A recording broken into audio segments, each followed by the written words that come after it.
بسم الله الرحمن الرحيم الحمد لله الذي بنعمته تتم الصالحات الحمد لله الذي هدانا لهذا وما كنا لنهتدي لولا أن هدانا الله وصل اللهم على سيدنا محمد وعلى آله وصحبه أجمعين السلام عليكم ورحمة الله وبركاته.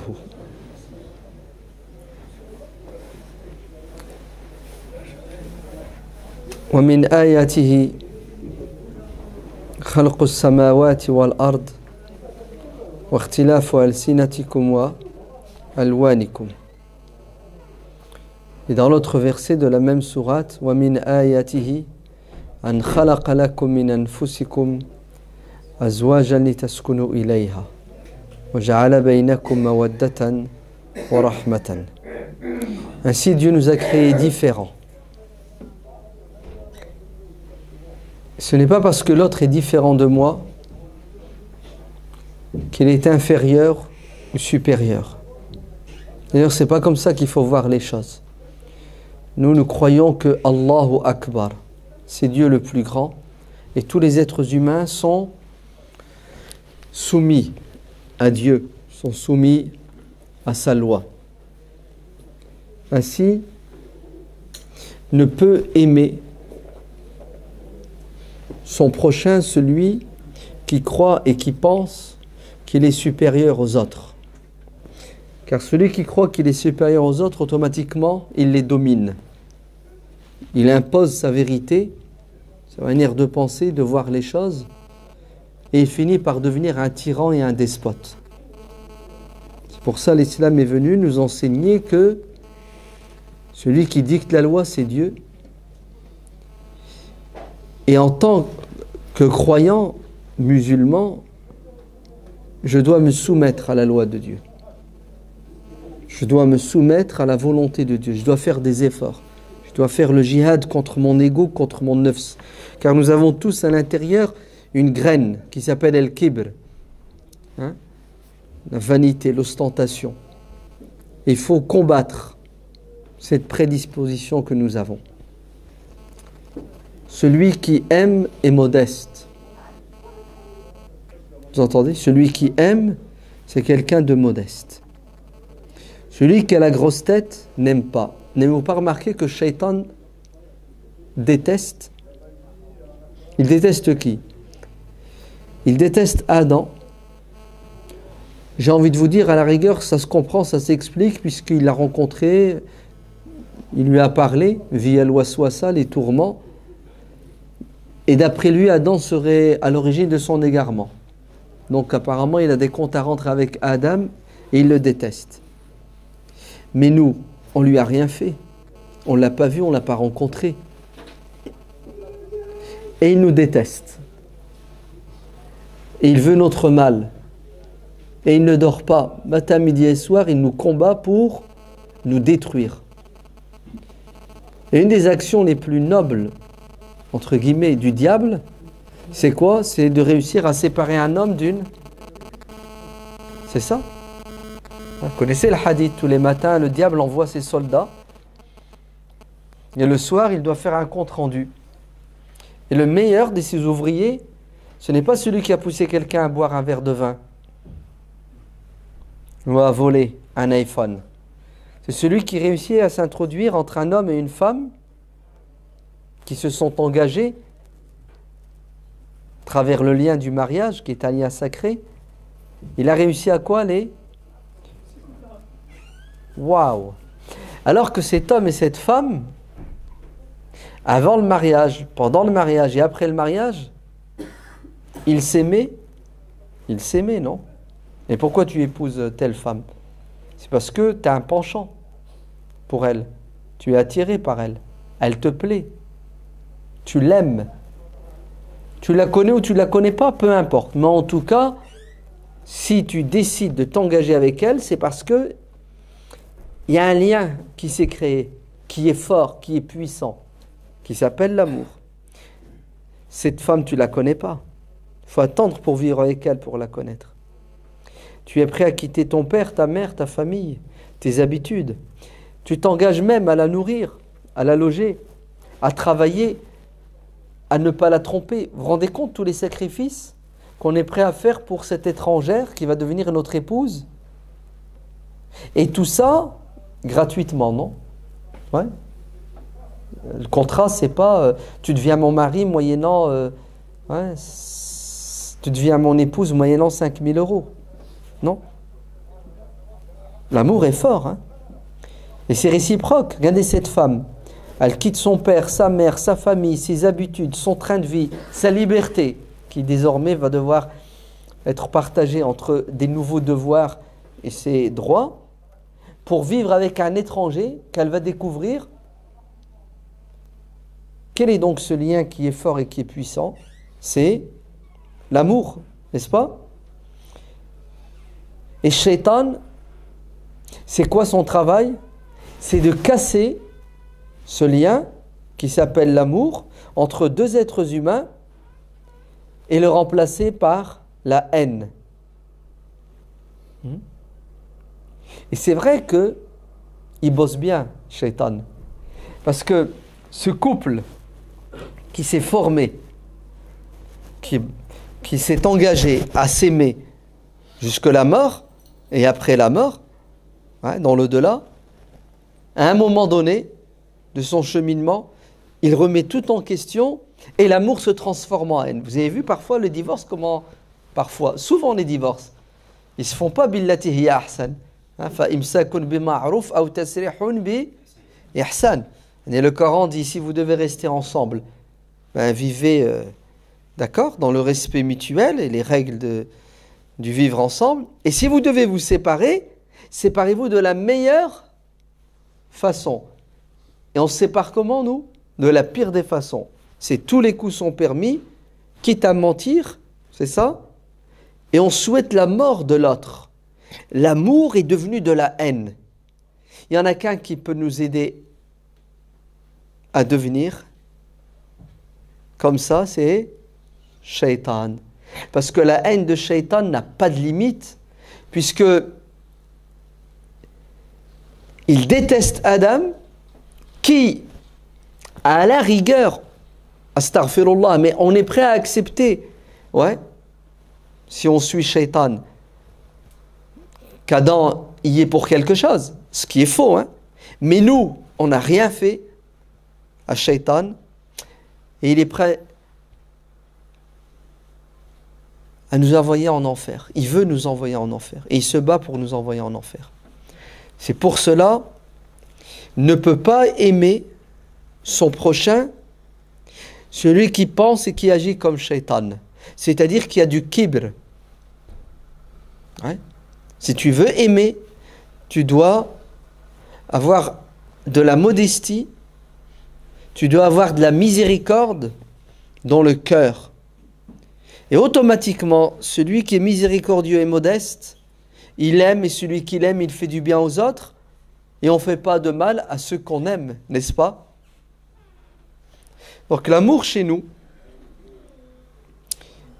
il est l'expression, non pas de notre humanité, parce que c'est aussi humain et naturel d'aimer son prochain. Dieu nous a créés comme ça. On est capable d'aimer comme on est capable de détester. Mais l'amour chez nous, il est aussi l'expression de notre aqidah, de notre foi, notre manière et conception de la vie et du déroulement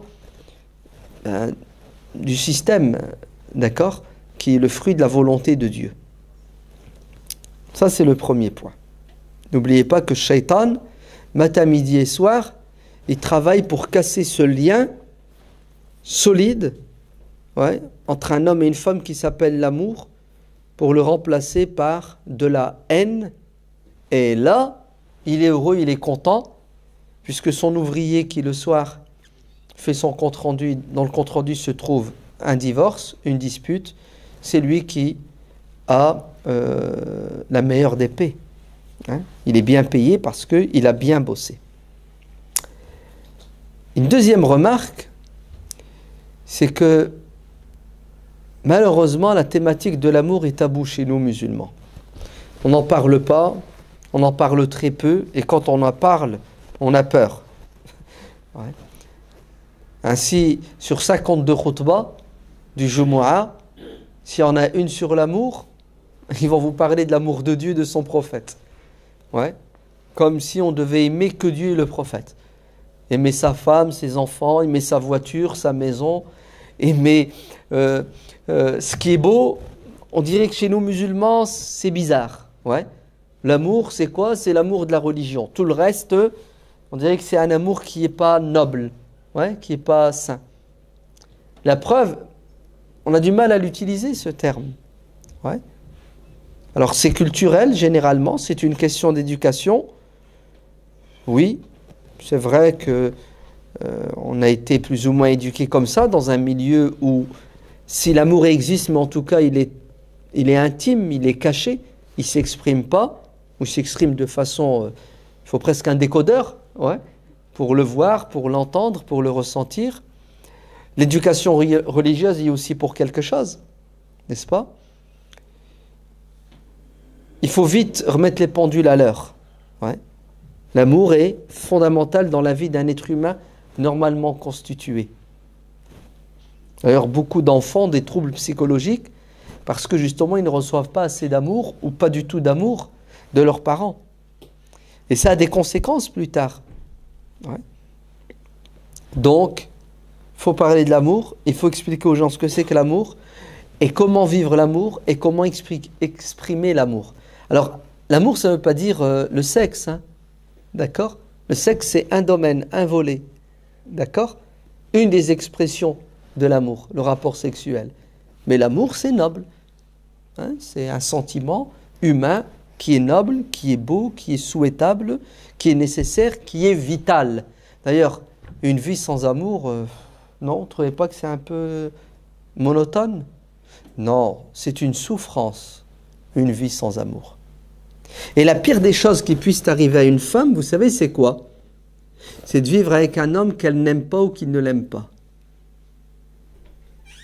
Vous entendez? Parce que c'est quoi un des objectifs du mariage? Ben, c'est de vivre à deux pour faire la guerre ou la paix ou l'amour. C'est quoi? C'est pour faire la paix et vivre l'amour. Alors imagine-toi, c'est le contraire qui se passe. C'est la pire des choses. Et c'est 2 fois pire si cette femme est mariée avec un homme qui ne l'aime pas, qui la déteste, ou elle ne l'aime pas et elle ne peut pas s'en séparer. Elle ne peut pas s'en séparer. À cause de quoi? À cause de 1001 raisons. Ouais. Elle n'arrive pas à faire le pas pour divorcer. Elle a peur des conséquences du divorce. Donc elle est prisonnière. Ouais. Elle est enfermée dans une bulle et elle ne respire pas. Parce que celui qui a peur et celui qui déteste souffre. Celui qui a peur et celui qui déteste souffre. Celui qui est en paix avec lui-même et les autres et qui aime et qui est aimé, il est heureux. Logique? C'est pour cela, nous avons une lourde responsabilité, nous les hommes, nous les maris, nous les pères. Si on n'est pas capable de donner de l'amour, on peut être à l'origine de la destruction des familles. Et ne vous faites pas avoir par les apparences. Ce n'est pas parce qu'il n'y a pas de divorce qu'une famille est détruite. On peut très bien vivre en couple et avoir des enfants et on est détruit. On est détruit psychologiquement. Physiquement, on croit qu'il y a une famille, mais en vérité, khawiyatun ala urushiha. Le propre d'une famille, c'est qu'elle est en symbiose. Chaque membre de la famille est rattaché à l'autre par le cœur et non par des attestations. Ouais. Hein?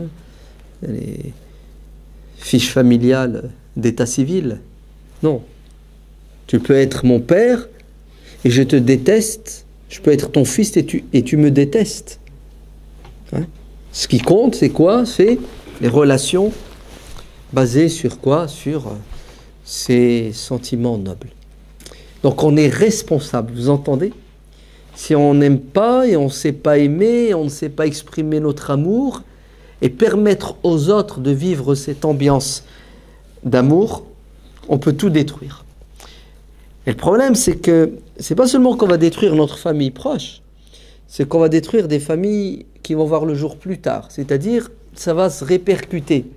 C'est-à-dire, nos enfants qui vont subir notre éducation, notre caractère, notre manque de responsabilité, de sentiments, vont peut-être reproduire le même schéma. Et de génération en génération, ouais, le cancer se transmet. Donc il faut vite arrêter et changer, parce que le diable, il rigole. Ah, il s'amuse. Il s'amuse avec nous. Il rigole bien. Vous allez me dire, le thème c'est comment et pourquoi aimer ton épouse. Oui, mais pourquoi tu ne nous parles pas de comment et pourquoi aimer son époux, son mari? Ça, c'est le deuxième épisode. Oui. Donc je commence par comment aimer sa femme et pourquoi. Puis la prochaine fois, on parlera de comment et pourquoi aimer son mari. Donc n'ayez pas peur. Ne ressortez pas d'ici, cher âme, en croyant que ouais, il n'y a que vous qui devez aimer et vous faire aimer. Mais en vérité, ce qui doit vous intéresser, ce sont vos devoirs. Avant de parler des droits, assumez d'abord vos devoirs. Parce qu'Allah va nous juger sur quoi? Sur nos devoirs. Est-ce qu'on les a accomplis, oui ou non? Fais ce que tu dois faire, comme ça tu auras la conscience tranquille sur terre, et dans l'au-delà, ça t'évitera d'aller en enfer. Mais si tu pleures toujours sur ton sort en disant c'est la faute de l'autre, hein, ma femme, c'est à cause d'elle, si je n'assume pas, sache que ton excuse n'est pas suffisante. Tu dois assumer ton rôle pour pouvoir être heureux, être bien dans ta peau et avoir un alibi le jour de la résurrection quand Dieu te dira ta femme et tes enfants, c'était ton troupeau. Tu étais responsable. Pourquoi tu n'as pas assumé ta responsabilité? Dites-moi, comment voulez-vous faire des sacrifices et des efforts pour des êtres humains que vous n'aimez pas? Possible? Non. Quelqu'un que tu n'aimes pas, que tu détestes, tu t'éloignes de lui. Et nous, aujourd'hui, on dirait qu'on assume notre responsabilité parce qu'on n'a pas trop le choix. Il y a la loi, il y a la pression sociale, il y a la peur du lendemain. Si bien que tout devient matériel et physique et on ne fait plus rien avec le cœur et l'amour.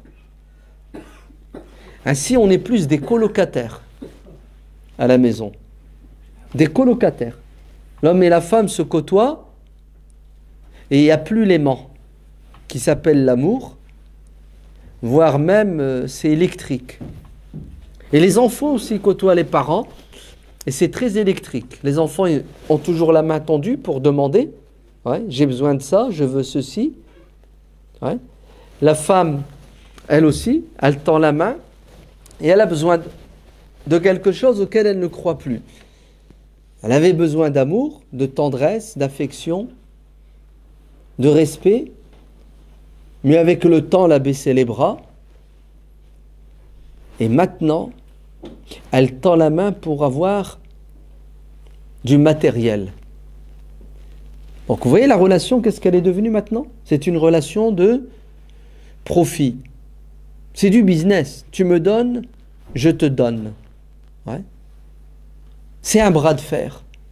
On ne vit plus dans nos familles la rahma et la mawadda. L'amour et la miséricorde. Et les familles explosent et implosent. C'est-à-dire, à l'intérieur, c'est la guerre, et parfois, ça déborde à l'extérieur, puisqu'on finit au tribunal avec tout ce que vous savez. Donc, il faut parler, ouais, de cette thématique, il faut l'aborder, de l'amour, de la rahma, de la miséricorde, parce que c'est coranique, bon sang. C'est Dieu qui le dit. Wa min ayatihi, parmi les signes qui prouvent la grandeur et la puissance de Dieu, sa miséricorde et sa bonté, c'est qu'il nous a créés avec un cœur, des sentiments. Et on est capable de quoi? On est capable d'aimer. C'est pas matériel, vous entendez? C'est bien la preuve que la vie n'est pas uniquement matérielle. Elle est matérielle et spirituelle, sentimentale. Et ça, c'est un signe, les sentiments. Hein, les sentiments, je veux dire, ils sont où? Hein, dans ton oreille, dans ton doigt. Je te coupe le doigt, tu n'as plus de sentiments. Allez, vas-y, ils sont où? Dans ton cœur, transplantation cardiaque. Je te retire ton cœur, je te mets le cœur d'un étranger. Tu te réveilles, tu détestes ta femme et tes enfants? Non. Ils sont dans un tabernacle qui s'appelle l'âme. Donc c'est la preuve de l'existence de Dieu. L'âme est invisible et pourtant elle est là et c'est elle qui nous dicte et qui fait ce que nous sommes. Tout simplement. Donc il faut prendre soin de son âme et la nourriture de l'âme, après le rappel de Dieu, c'est quoi? C'est les sentiments. Ouais. Quand tu aimes, tu es bien dans ta peau. Vrai ou faux? Quand tu es en guerre, en dispute avec ta femme, tu n'es pas bien dans ta peau. Ouais. Quand tu es en guerre, en dispute avec tes enfants, tu n'es pas bien. Comment faire pour que, quand on rentre chez nous, il y a de la rahma, il y a de l'amour? Je crois que tout être humain normalement constitué aspire à ça. Qu'est-ce qui s'est passé? Pourquoi il y a 30 ans, il y a 20 ans, il y a 10 ans, il y a peut-être 2 ans pour les nouveaux mariés? Au début et juste avant le mariage, c'était le grand amour. C'était les promesses. Tout était beau, tout était mignon, tout se passait bien. Et il s'est passé quoi entre ce moment-là et aujourd'hui? Où est l'amour? Il a disparu? Il a diminué? Il s'est transformé en haine? En haine? Pourquoi? Des questions que peut-être tout le monde se pose, ou peut-être on ne se les pose plus puisqu'on vit. C'est quoi la réponse? C'est quoi la solution? Donc ça, c'était l'introduction. Maintenant, on passe au sujet. Grand 1. En tant que musulmans, il faut que nous soyons convaincus, d'accord, que notre religion est amour. Vous êtes d'accord? Le prophète sallallahu alayhi wa sallam dit dans le hadith sahih, vous n'entrerez pas au paradis, lan tadkhulul jannata hatta tu'minu, jusqu'à ce que vous soyez de véritables croyants, walan tu'minu hatta tahabbu, et vous ne serez de véritables croyants que si et seulement si vous vous aimez. Donc vous voyez que la foi et l'amour vont de pair. Celui qui croit en Dieu comme il se doit, automatiquement ça déclenche en lui l'amour de qui? De Dieu uniquement? Non, ça c'est une évidence. Walladina amanu ashaddu hubban lillah. L'amour des créatures de Dieu. Tu ne peux pas aimer Dieu si tu n'aimes pas ceux qui doivent être aimés. Ala adullukum ala shay'in idha fa'altumuhu tahabbtum. Regardez comment notre prophète alayhi salam passe de la théorie à la pratique. Vous voulez que je vous donne un petit moyen pour vous aimer? Oui, prophète, donne-nous la solution concrète et pratique pour qu'on s'aime. Afshu salam bainakum. Saluez-vous. C'est ça? C'est-à-dire, ayez des contacts et des relations. Hein? Côtoyez-vous. Et quand vous rencontrez, vous côtoyez. Le premier contact est fondamental et important. C'est-à-dire, quand je te côtoie, je te rencontre, est-ce que ça va être électrique ou est-ce que ça va passer? Et pour que ça passe, il y a une manière de rencontrer les gens. Le minimum, c'est un sourire. C'est ça?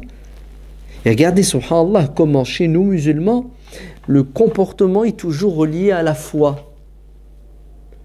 Tabassumuka fi wajhi akhika ajib. Le fait de sourire à ton prochain, c'est une aumône. Un sourire égale une aumône. L'aumône, c'est spirituel, oui ou non? Donc la première des choses que tu dois faire, c'est de croire et de penser que ta religion, c'est de l'amour. Si tu veux bien pratiquer ta religion, aime et exprime ton amour. et combat la haine. Combat la haine. Docteur, s'il vous plaît. Après. Euh, Après, Ami, je vous donnerai la parole. Ouais. Je finis mon exposé et après on pourra discuter. Sinon, je vais perdre le fil de mon exposé et c'est pas bon pour vous.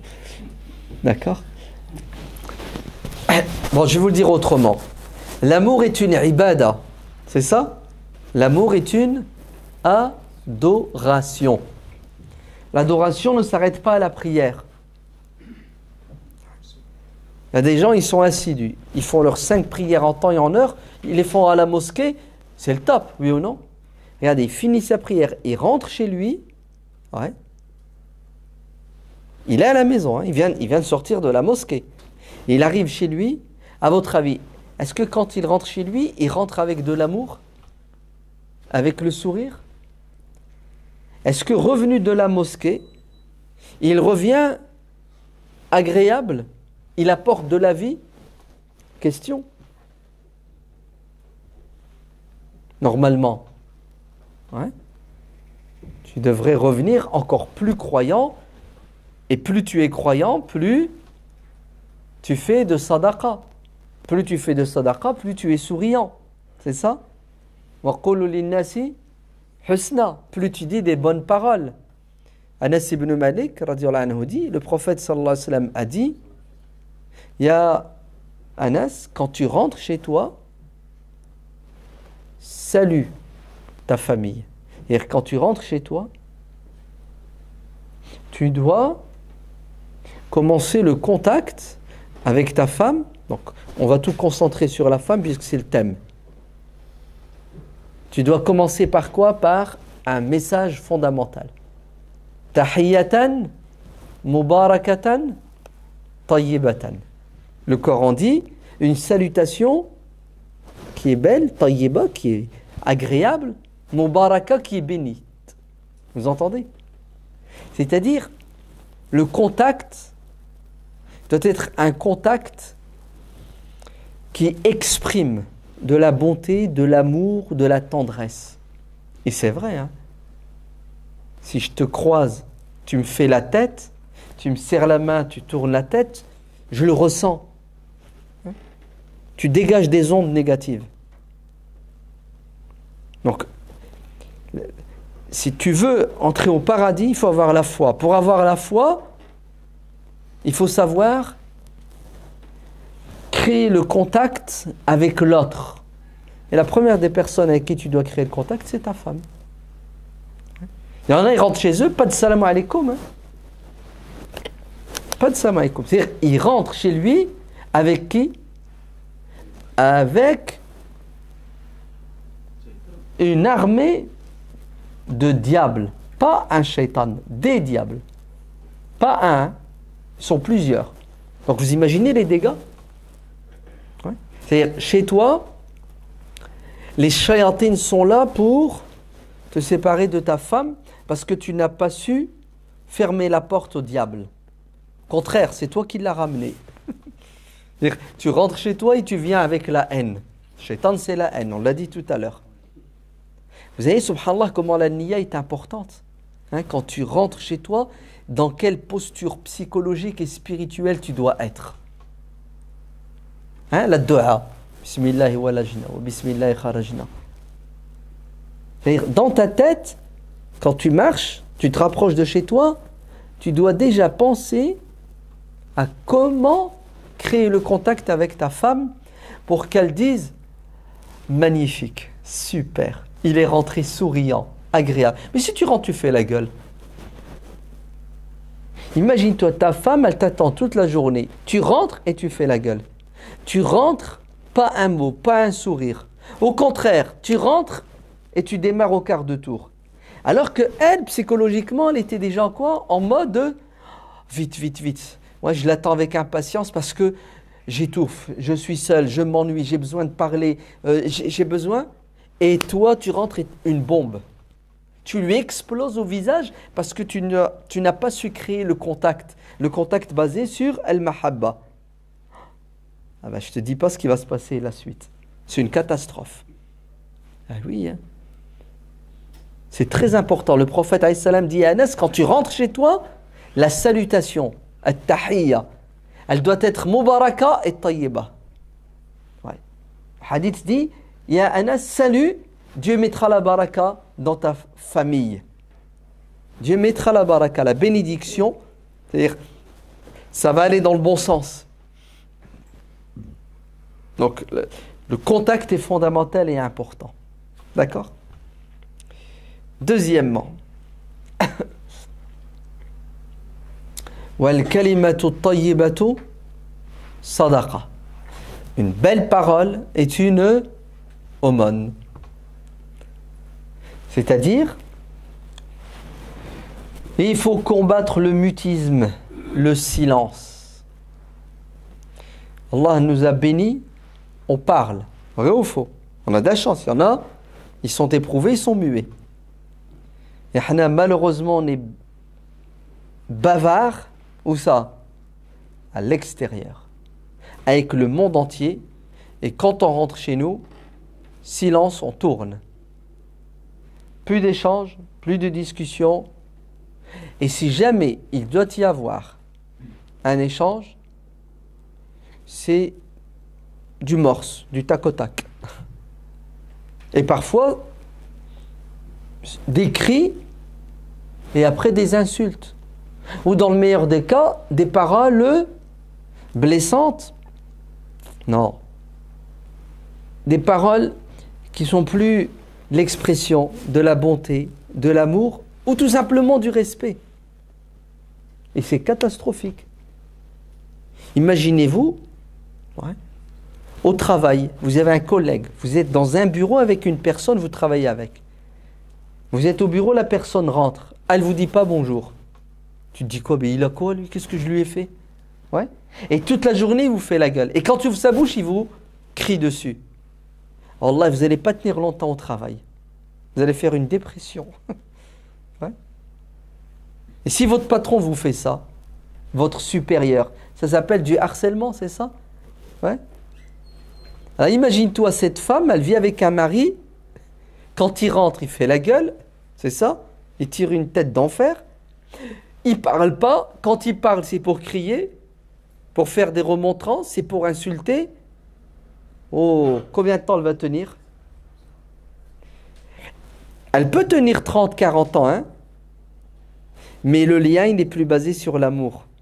Il est basé sur quoi? Sur les intérêts. C'est-à-dire, je ne peux pas divorcer parce qu'il y a des enfants, je ne peux pas divorcer parce que je n'ai pas de travail, etc. Mais le ciment du mariage, qui est le mawadda ar-rahma, ont disparu. Eh oui, c'est important. Troisièmement, tu rentres chez toi et tu n'existes pas. Physiquement, tu es là, mais sentimentalement, intellectuellement ou tout simplement humainement, tu es absent. Voilà. C'est la télévision, c'est ça? C'est le téléphone et maintenant c'est Internet. Et ta femme, elle est là. Rien, plus de proximité. Ni physique, ni sentimentale. Même la proximité physique n'existe pas. Et normalement, quand on aime quelqu'un, qu'est-ce qu'on recherche? On recherche à le côtoyer, à être à ses côtés. C'est ça? Et on va vers lui. C'est un aimant, il nous attire parce qu'on l'aime. Al-qulubu junudun mujannada. Le hadith, il est dans Muslim. Les cœurs s'attirent. Eh oui, les cœurs s'attirent. C'est-à-dire, si dans ton cœur tu as de l'amour envers cette personne, et elle a de l'amour envers toi, fusion. Vas-y, enlève l'amour que tu as dans ton cœur. Explosion. Ouais. Donc il faut savoir s'attirer. Et pour s'attirer, il faut aller vers l'autre. C'est pour ça, Allah barak fikoum, diminuer le temps que vous passez devant la télé, devant le net ou devant au téléphone. Sauf si c'est nécessaire, important, et c'est utile et c'est urgent. Mais généralement, quand on rentre chez nous, il faut savoir laisser sur le pas de la porte les soucis, les problèmes du travail ou autre. Le hadith dit que quand le prophète sallallahu alayhi wa sallam rentrait chez lui, il partageait son temps en 3 parties. Quand il rentre chez lui, il a un programme, il a une manière d'être et d'agir. Hadith authentique. Une partie de son temps, un tiers de son temps, c'était pour qui? Les ahlihi, pour son épouse.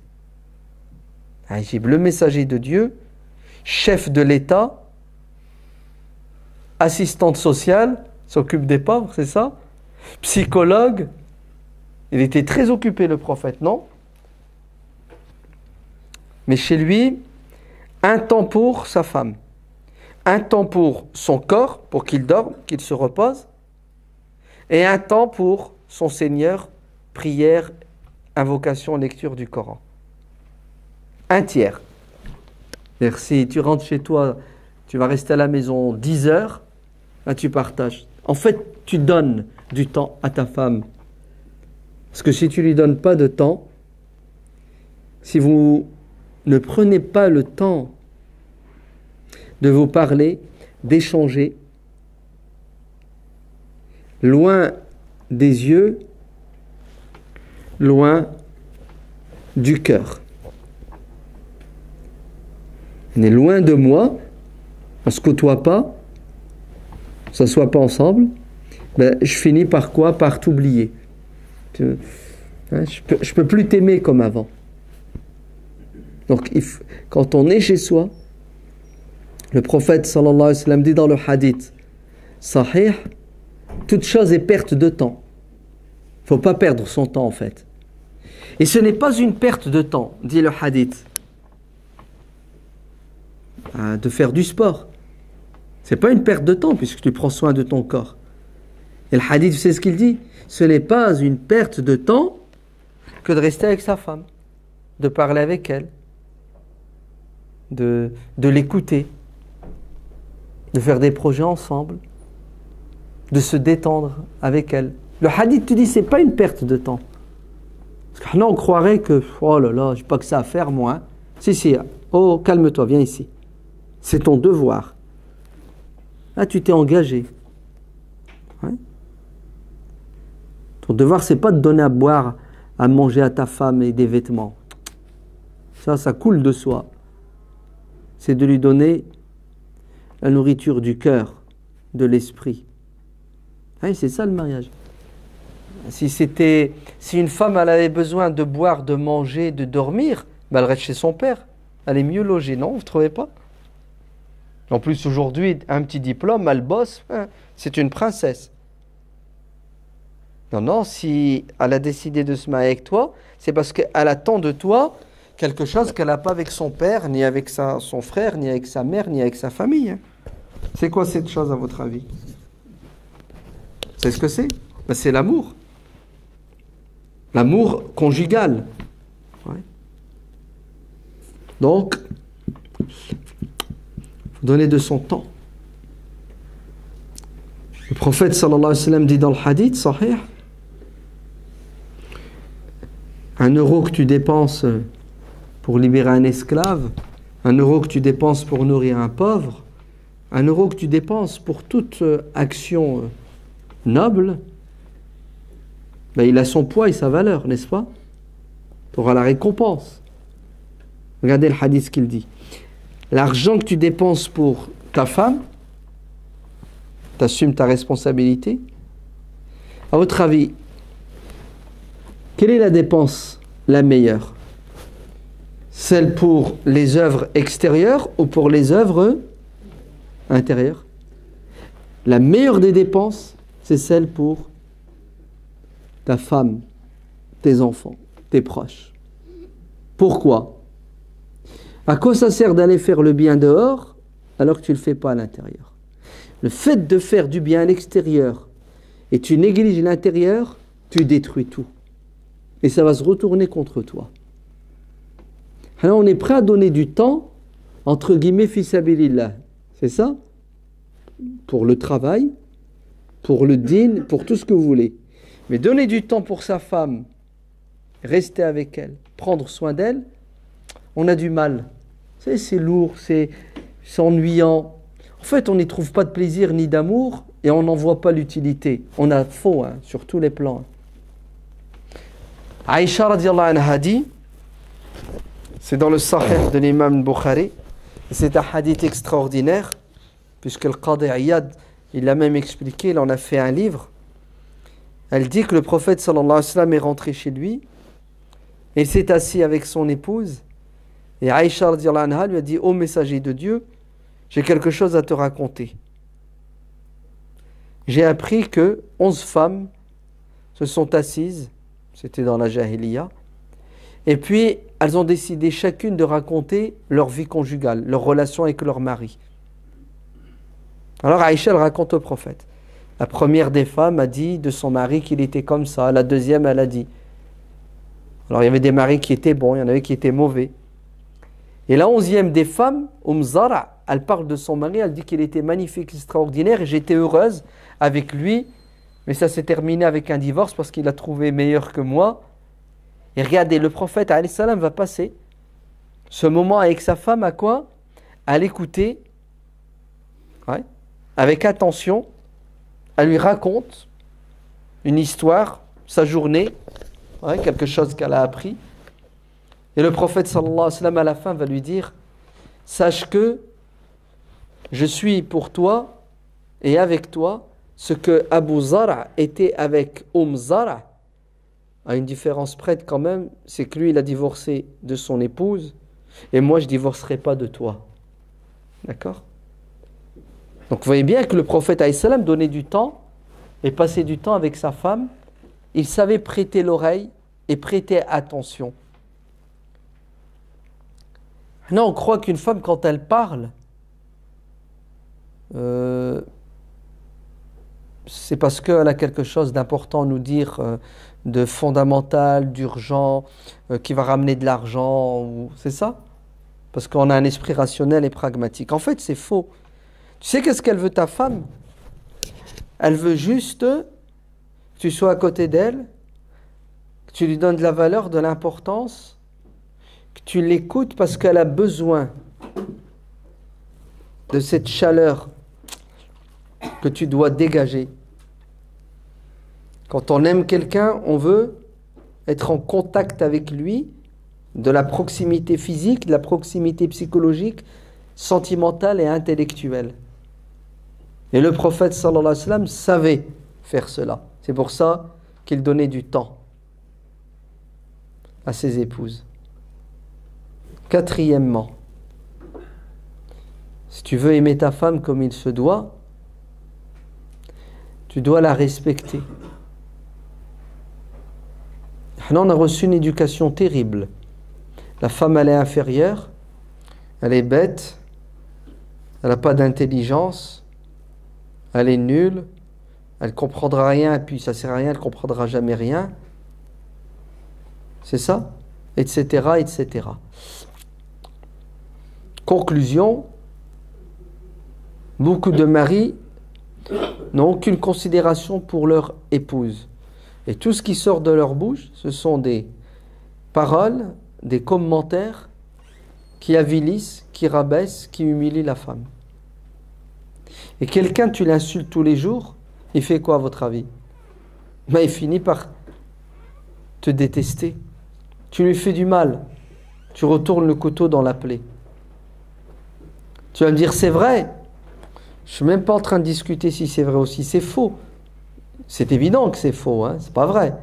Parce que si tu dis ça, ça veut dire que tu insultes ma mère, tu insultes ma femme, tu insultes les épouses du prophète, tu insultes toutes ces femmes qui ne sont pas comme ça. C'est sûr qu'il y a des femmes qui sont bêtes comme il y a des hommes qui sont bêtes. On est d'accord. Mais généraliser, c'est une insulte. En fait, j'ai même envie de dire, tu insultes Dieu qui a créé la femme. D'accord? En fait, on a un problème, nous les hommes. C'est qu'on veut que la femme pense comme nous, analyse les choses à travers notre prisme, le prisme de la rationalité, du pragmatisme et de la responsabilité. Là, quand on discute, quand on parle, c'est pour toujours aller vers quelque chose de concret et de pratique.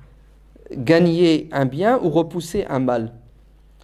En fait, heureusement que les femmes ne pensent pas comme ça. Sinon, tu serais marié avec un homme et pas une femme. Et là, ça ne va pas durer longtemps. Ouais. Alhamdulillah, Dieu a bien fait les choses. À toi de comprendre la psychologie féminine. Et automatiquement, tu vas respecter. Parce que Dieu a bien fait les choses.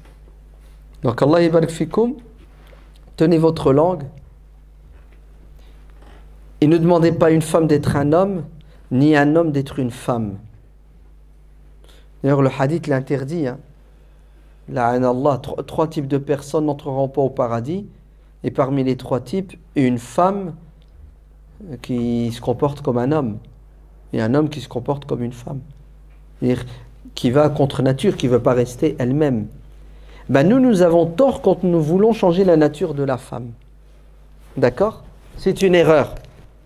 Et ça a des conséquences néfastes sur, justement, sa santé psychologique. Beaucoup de femmes finissent par dire « Il m'a détruit psychologiquement. J'ai plus confiance en moi, je doute de moi. Tout ce que je fais, ben, je considère, d'après ce qu'il me dit, maintenant que c'est faux, que c'est nul, que ça ne sert à rien. » En fait, elle étouffe. Et automatiquement, elle ne peut plus aimer quelqu'un qui l'empêche d'être elle-même. Ouais. Tout le monde a des qualités, des défauts. Le prophète, sallallahu alayhi wa sallam, dit dans le hadith rapporté par l'imam Muslim, ne déteste une croyante, ne va détester sa femme musulmane et croyante. Non, le hadith dit, pardon, la yafriku al-mu'minu al-mu'minata. Le croyant ne doit pas détester sa femme. Si elle a des défauts, elle a des qualités. Pourquoi? Tu regardes que ses défauts. Ouais. Déplace la caméra. Regarde les choses sous un autre angle et tu verras que ce ne sont pas des défauts en vérité. Ouais. Mais c'est sa nature, c'est aussi sa manière d'être. Il faut respecter. Ok? C'est pour cela, notre religion nous enseigne la patience, elle nous enseigne la douceur. C'est ça? Elle nous enseigne à tourner la page. Donc le respect, il est fondamental pour qu'il y ait de l'amour. Je ne peux pas aimer quelqu'un qui me torture tous les jours psychologiquement avec ses paroles. Je ne peux pas aimer quelqu'un qui me torture psychologiquement avec son silence et qui m'ignore. Impossible. Il faut savoir parler, il faut bien parler, et il faut savoir écouter et bien écouter. D'accord? Cinquièmement, si tu veux aimer ton épouse, sois aimable et en même temps regarde tout le bien que cette femme t'apporte. Et c'est vrai, si on prend une balance, on pèse le pour et le contre, les qualités, les défauts, ben vous allez découvrir qu'on a à la maison non pas des épouses, mais des épouses extraordinaires. Comme dit le prophète dans le hadith sahih, des trésors. Khayru ma yaknizu al-mar'. Le meilleur des trésors, c'est quoi? Zawjatun salihatun. C'est une bonne épouse. C'est un trésor. On fait quoi d'un trésor? On en prend soin, oui ou non? On en prend soin. Eh oui. Donc, si tu juges ta femme à sa juste valeur, tu vas l'aimer. Parce que quelqu'un qui te fait du bien, tu ne peux que l'aimer. Quelqu'un qui te fait du bien une fois tous les ans, tu l'aimes. Et quelqu'un qui te fait du bien tous les jours, tu dois l'aimer comment? À la folie? Non? C'est pas qu'il te fait un bien. Tous les jours, il te fait 3, 4, 10 biens. Tu dois l'aimer à la folie. Mais en fait, on est tombé dans une routine. Hein. Pour nous, c'est normal et naturel. C'est ça? Et ta femme, elle fait à manger, bon, c'est un acquis. Ouais. Elle lave ton linge, c'est un acquis. Elle repasse même tes vêtements, c'est un acquis. Et c'est normal, c'est naturel. Ouais, vous vous trompez. Hein. Attention, les plats préparés, c'est à la mode. Hein. Et ça arrive, hein, au galop. Non? Ouais. Pressing, il y en a dans tous les coins. Hein. Les laveries aussi. Hein. Eh oui. Wallah, si c'était une personne étrangère qui nous faisait 1/100 de ce que notre femme nous faisait, on parlerait de lui en bien tous les jours et on le remercierait tous les jours. Quant à nos femmes, on dirait que c'est normal, c'est naturel. D'ailleurs, elle n'a pas le choix. Vous vous trompez. Et je crois qu'on pousse nos épouses à ne plus nous aimer à cause de notre ingratitude. On n'est pas reconnaissant. Il faut être reconnaissant. Et si la femme n'est pas connaissante, Ouais. envers son mari. J'arrive à mais. Ouais, encore un petit peu et tu auras la réponse. Ouais. Et sa réaction, je la comprends. Hein, parce que, comme je vous ai dit au début, vous êtes en mode, mais il est en train de parler de nous, les hommes, comment on doit être avec nos épouses. Ouais, mais et si la femme? C'est rien. Dans un mois, je vous parlerai de la femme, comment elle doit être avec son mari. Et tout à l'heure, je répondrai à la réponse, à la question. Il y a des droits qui ne sont pas... Naam. Je le sais. Je le sais qu'il y a des femmes qui n'assument pas leurs devoirs. Oui, je le sais. Mais j'en parlerai après, Inch'Allah. Ouais. Maintenant, on va rester d'abord dans la règle. Comment on doit être, nous? Hein? Qu'est-ce qu'on doit faire? Comme ça, on aura la conscience tranquille. Maintenant, les problèmes, on en parlera, Inch'Allah. C'est bientôt l'Aïcha? Il reste 10 minutes. Ah ben alors s'il reste 10 minutes, il faut que je m'arrête. Il faut que je m'arrête pour leur laisser le temps de parler, parce qu'ils ont beaucoup de choses à dire. Ouais. Il y a encore des choses à dire sur pourquoi et comment aimer son épouse, mais c'est rien. On va faire une coupure, Inch'Allah, pour laisser la place à l'échange et au débat, parce qu'il est aussi important. D'accord?